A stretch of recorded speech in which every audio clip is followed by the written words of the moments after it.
Hey everyone, welcome back to the channel where we break down human behavior and uncover the hidden psychological patterns that shape how we think, act, and live. Today, we're diving into something that a lot of people feel, but very few truly understand. The psychology of people who just can't work under a boss. Now, if you've ever felt uncomfortable taking orders, if you've ever had a job where everything looked fine on paper, but something inside you kept resisting, if you've ever been called difficult, too independent, or hard to manage, then this isn't random. There's something deeper going on. And today, we're going to unpack it. Let's start with a simple truth that most people overlook.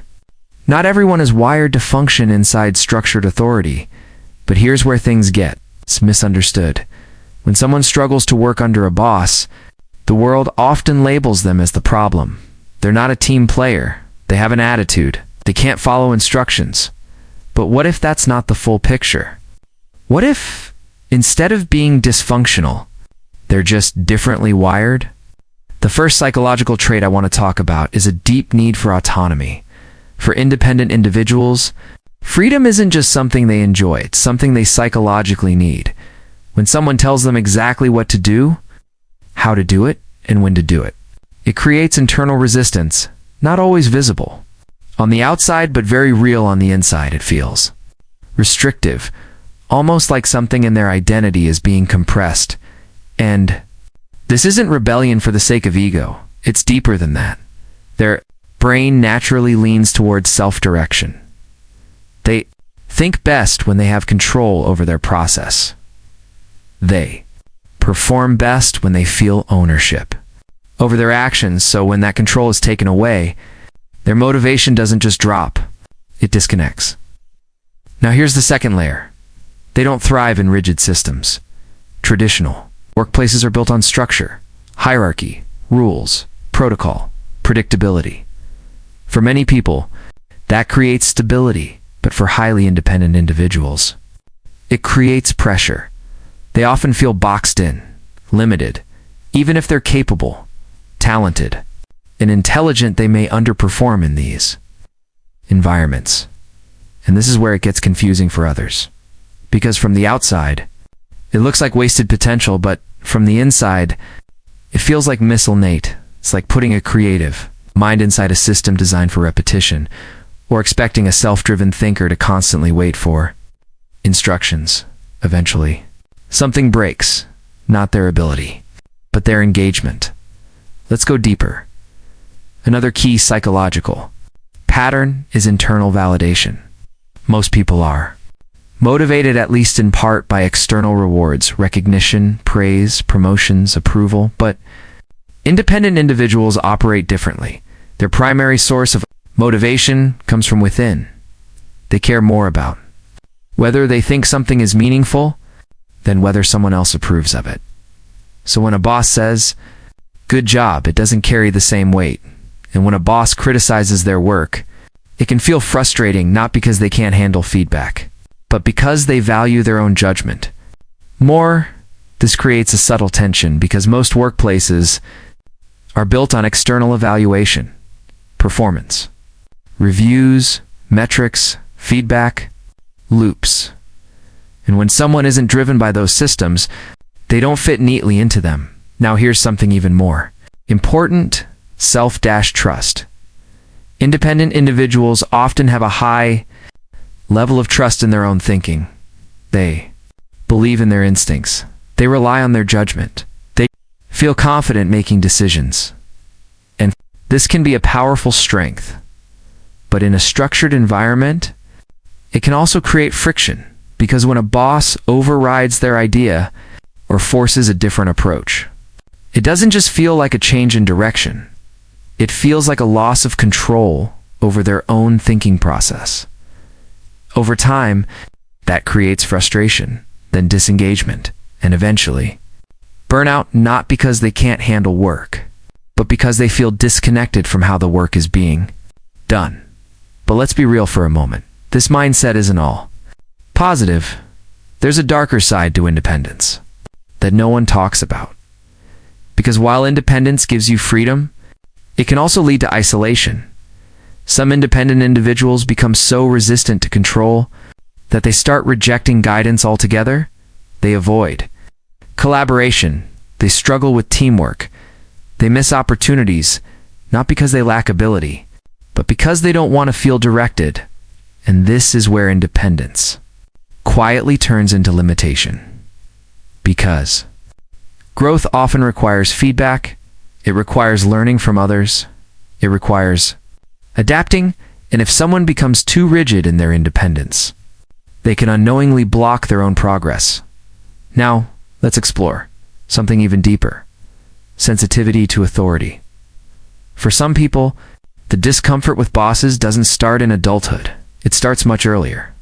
Maybe they grew up in a highly controlled environment, strict parenting, limited freedom, constant pressure.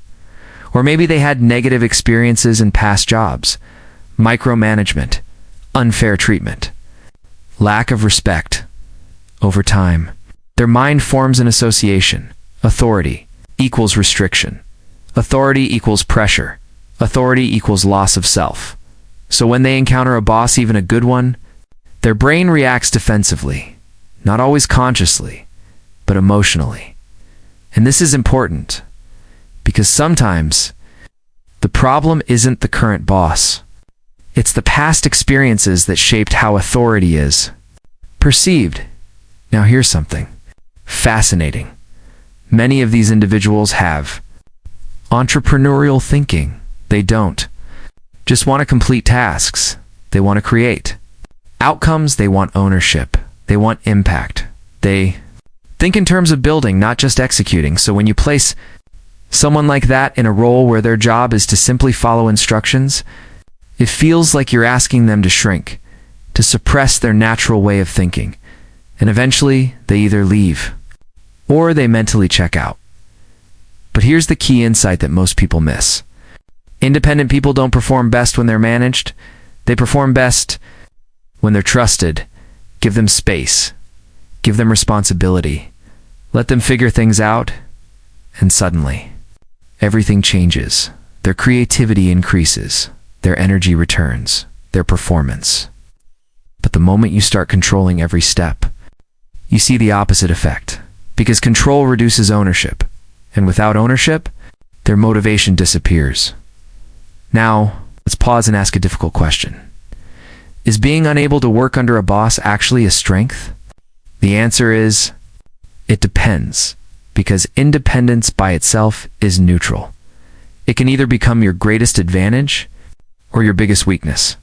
If you use it to build something meaningful, to take responsibility, to create value, then it becomes powerful. But if it turns into constant job hopping, blaming authority, avoiding discipline, then it becomes self-sabotage.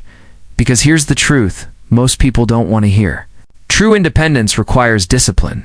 A lot of people say they want freedom, but what they really want is escape. Escape from structure. Escape from responsibility. Escape from pressure. But real independence isn't easier. It's harder. Because when you remove the boss, you become the boss.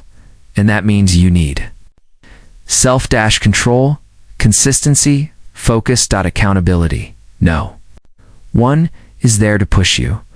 No one is there to correct. No one is there to remind you what needs to be done. It's all on you. And this is where many people struggle, because they like the idea of independence, but they haven't developed the mindset required to sustain it, so they end up in a loop. They reject authority, but they don't replace it with self-leadership. And without self-leadership, freedom turns into chaos. So maybe the real goal isn't to escape bosses. Maybe the real goal is to become someone who doesn't need one. And that's a completely different level of thinking. It means you don't just resist control. You create your own structure. You don't just avoid rules. You build your own standards. And more importantly, you actually follow them. So if you're someone who struggles to work under a boss, don't just ask, why can't I fit in? Ask something deeper. Ask, am I using my independence to grow or to hide? Because sometimes what feels like individuality is actually avoidance. avoidance of discipline, avoidance of discomfort, avoidance of growth. Let me leave you with a thought that might challenge you a little. Imagine this. You wake up tomorrow, and suddenly there's no boss, no deadlines, no structure, no rules, complete freedom. What happens next? Do you build something meaningful? Do you stay focused? Do you create value? Or do you slowly lose direction? Because the answer to that question reveals everything. If this made you think, even a little, go ahead and like this video, share it with someone who's always struggled with authority, and most importantly, subscribe to the channel for more deep psychological insights that help you understand yourself and the world around you. And before you go, I want you to answer this in the comments. If you had complete freedom starting today, would you build something powerful, or would you drift?